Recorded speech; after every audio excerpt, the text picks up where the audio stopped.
I'm back.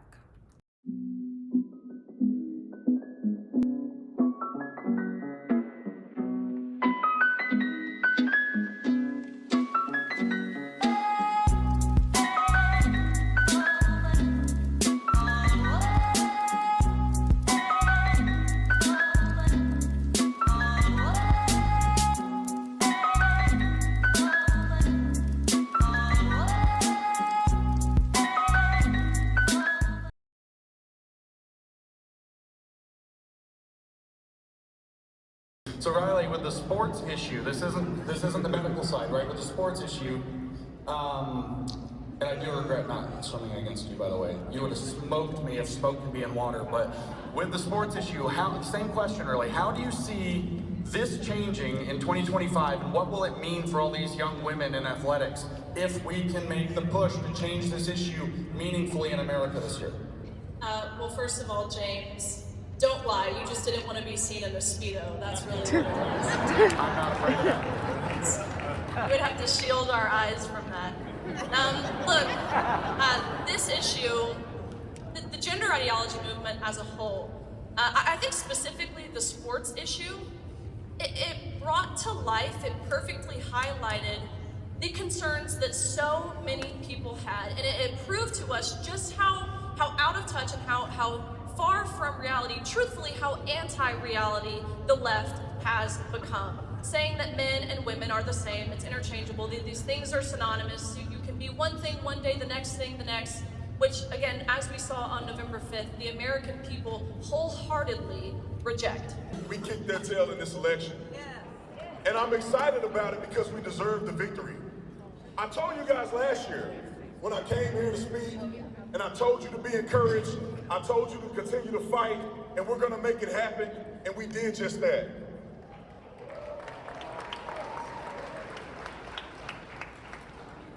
Conservative values are values that make America great. And if we continue to espouse those values, continue to believe in God, we'll continue to make this country the best that we can possibly make it. And Donald Trump, I have to give my hat off to a man that withstood an assassination attempt. They tried to put the man in prison. They tried to damage his character and reputation, but he stood strong and won this election. And these leftist nut jobs thought they were gonna do it this time. Using the media to lie, calling us Nazis. What a bunch of idiots. And I'm glad that they continue to say the stuff that they say. I want to give a shout out to The View. Them cackling hens make me so much money.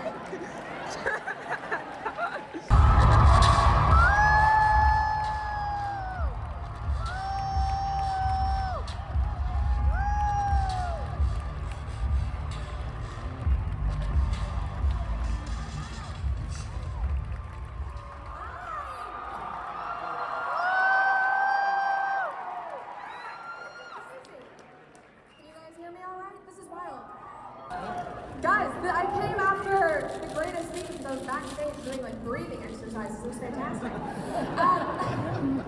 It is so great to be here with you all. This is literally insane. I'm so happy. I have wanted to speak at a TPUSA conference for ages, and I'm so happy to be with you all now. We have been listening to some absolutely legendary speakers this week on Trump, on our future, on DEI, on immigration, on gender identity politics. But for the next 10 minutes, I want to talk directly about you guys, because you are the foundation of our culture. Yeah, just the I really just like to report, I'm a reporter full-time. I report on what I call underreported stories, so stories you wouldn't hear on CNN, MSNBC, or Fox. And so I really just like to talk about the news and keep it as straight as possible with people, because sometimes just telling people a story or talking about something, you don't need to give them an explanation as to why it's insane. Just read the headline. It's pretty insane. And so I like to talk about, when I do talk about politics with liberal family members, just keep it very simple to the means, to the facts. I've always said this to a lot of college kids. I don't think that you can read these headlines, that you can be based in pure logic and common sense and come to any other conclusion than being conservative. So I really do just let the facts speak for themselves, and we might have slightly different opinions, but the facts are the facts. We can't argue with the facts, right? But they create alternative facts, like CNN will completely lie and gaslight. Right, that's why you just gotta be armed with all the facts. That looking at a 2025 where this issue starts to turn, not just in the culture, but this starts to turn in the medical field. This, you know, maybe Trump's NIH does a systematic review, and all of a sudden these state medical boards have to listen, right? As this issue starts to transform legally, what is that going to mean for people who've been through what you have been through? I think now we're at a point in time where detentioners or other people who have been hurt by this so-called medicine are going to be vindicated, especially with Trump in office and with RFK and his movement to make America healthy again. I'm really hoping that I can get a meeting with him and that we can make it so that we can seek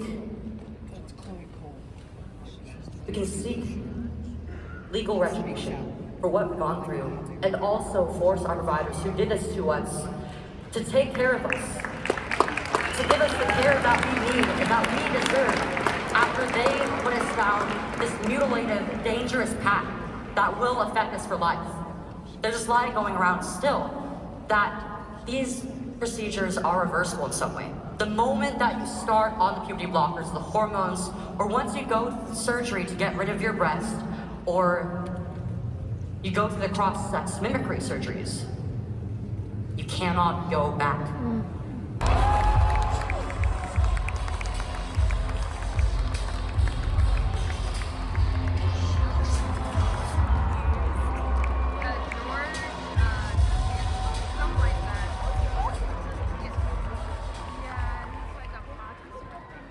I watched a couple.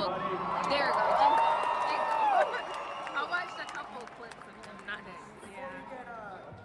that. Entities that want to hold us down and hold us back. All these different individuals who say that we're supposed to think based on our skin color instead of our brain. God gave us a brain for what? To think, to reason, to all that sort of stuff. So why are we thinking with our skin color? This is what we need the black community to understand. This is what we need the black community to wake up to, right? This critical race theory that's very pervasive in this day and age. They want everyone to look at things through a lens of race in which all they see are power structures, namely systemic racism and white privilege. And they say that these two things have and continue to order society. They want us to look at everything through a racial lens. And all we're saying is, take off your daggone glasses. If you're looking at everything through a racial lens, how about you take off the glasses? But sadly today, many of our preachers who stand behind the sacred desk that preach the word of God, they are jawless and they're spineless and they are afraid to speak truth to power. The Bible tells us in Proverbs chapter 14, verse 34, it says, righteousness exalts a nation, but sin is a reproach towards any people.